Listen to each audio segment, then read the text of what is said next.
ষোলো শতকের শেষ দিকে আম্বারের রাজা ভগবন্ত দাস দ্বারা নির্মাণকৃত দুর্গ তথা ভানগড় ফোর্ট, যা একসময় প্রাসাদ, বাজার, মন্দির, নৃত্য মণ্ডপপূর্ণ এক জাঁকজমকপূর্ণ আবাসস্থল ছিল, বর্তমানে তা স্থান পেয়েছে এশিয়ার সবচেয়ে অলৌকিক জায়গা হিসাবে, যেখানে নানা রকম ভৌতিক কার্যকলাপ এটিকে একটি ঐতিহাসিক, তাৎপর্যপূর্ণ ও নির্জন প্রেতপুরীতে রূপান্তরিত করেছে, যেখানে আইন অনুসারে সূর্যাস্তের পর ও সূর্যোদয়ের আগে প্রবেশ সম্পূর্ণ নিষিদ্ধ। একজন পর্যটক রাতের বেলা অনুমতি ছাড়াই ভানগড় দুর্গে ঢুকে ভিডিও ও ছবি তুলছিল। হঠাৎ করে ক্যামেরা কাজ করা বন্ধ করে দেয়, ব্যাটারি সম্পূর্ণ ড্রেন হয়ে যায়। দুর্গ থেকে বেরোনোর পর ক্যামেরা আবার ঠিকমতো কাজ করতে শুরু করে। অনেকেই বলেছেন, সূর্যাস্তের পর দুর্গে ঢোকার সময় অদ্ভুত আওয়াজ, নারীর কান্না, গয়নার ঝনঝনানি, পায়ের শব্দ শোনা যায়। কখনো ভগ্ন প্রাচীরের মধ্যে ছায়া চলাফেরা করতেও দেখা গেছে। এছাড়াও নিখোঁজ হওয়ার কাহিনী ভানগড় দুর্গকে আরো রহস্যময় ও অলৌকিক করে তোলে। রাজস্থানে আলোয়ার জেলার সরিস্কা টাইগার রিজার্ভ ও আরাবল্লী পাহাড়ের পাদদেশে প্রায় 158 হেক্টর জায়গা জুড়ে অবস্থিত এই ভানগড় ফোর্ট।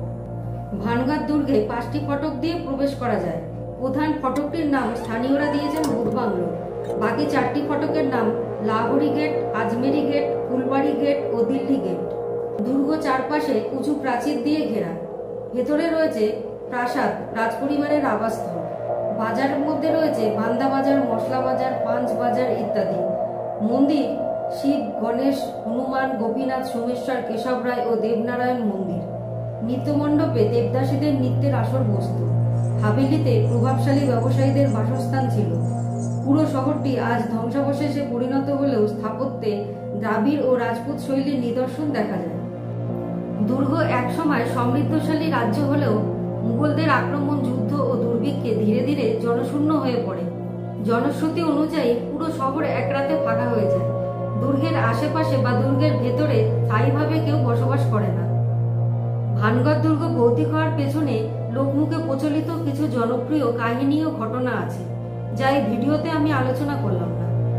ভারতের প্রত্নতত্ত্ব দপ্তর ভানগড় দুর্গকে সুরক্ষিত স্মৃতিস্তম্ভ হিসাবে ঘোষণা করেছে। কঠোর নির্দেশ: সূর্যাস্তের পর ও সূর্যোদয়ের আগে দুর্গে প্রবেশ সম্পূর্ণ নিষিদ্ধ। আইন ভঙ্গ করলে জরিমানা ও শাস্তি হতে পারে। স্থানীয়রাও রাতে দুর্গের আশেপাশে যায় না। বর্তমান সময়ে দিনের বেলা দুর্গ পর্যটকে ভরা থাকে। রাজস্থানের সবচেয়ে জনপ্রিয় হন্টেড ট্যুরিস্ট স্পটগুলোর একটি।